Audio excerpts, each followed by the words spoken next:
Bill Plaschke Lakers fusses and feuds could hurt legacy U and ability to sign stars.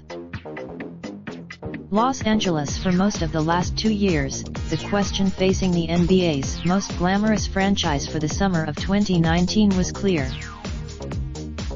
Which superstar is going to sign with the Lakers? Yet, in recent months, as gaping cracks have appeared in the organization's credibility, the question has dramatically changed. Why would any superstar want to sign with the Lakers? Why, indeed, would anyone want to forge a lengthy business partnership in the prime of their careers with a franchise owned by a confused Genie Bus, abandoned by a frustrated Magic Johnson, run by a domineering LeBron James, and operated under the heavy hand of a distrusted Rob Pelinka? Superstars want a championship culture.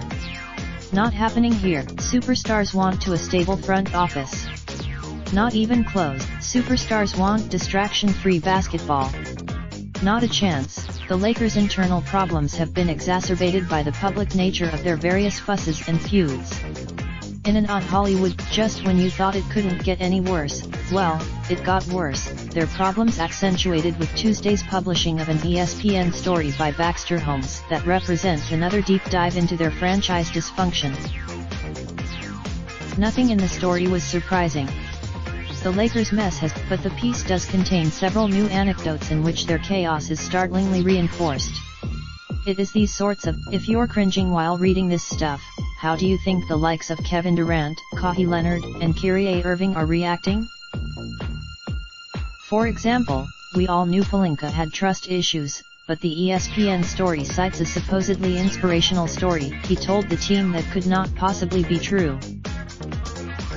During a team meeting featuring Dwayne there was one problem with the anecdote.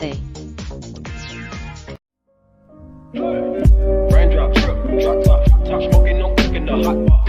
Fucking on your bitch, yeah, that.